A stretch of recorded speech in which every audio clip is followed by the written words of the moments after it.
ตอนคุณหมอปอกับคริสมันอรุณสวัสดิ์ครับคุณหมาป่ากำลังทำอะไรอยู่ล่ะครับ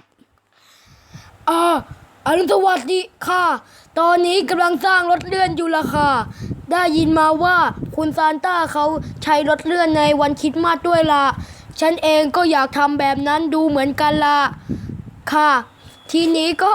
แค่ผูกเชือกนี้ก็เสร็จแล้วล่ะค่ะเอาล่ะออกเดินทางกันได้รีบไปเถอะค่ะเดี๋ยวนะสุนัขลากเลื่อนแต่ว่า ของกวางเรนเดียร์ต่างหากนะคุณหมาป่าครับซานต้าเขาไม่ได้อยู่ตรงนั้นนะ เบลลี่คิมมาส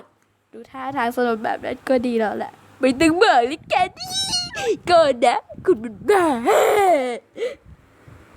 อันนี้คือฉบับล้อเลียนนะคะ แล้วก็อย่าลืมไปติดตามคุณสนาชาแนลหรือนะนั่นแหละเหมือนกันกับมิติเกิดแชนแนลเลยนะคะตอนนี้เราได้ก็คนเดียวกับ VRV โซด้านล่างเลยค่ะ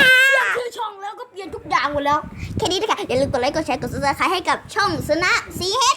อรุณสวัสดิ์ค่ะ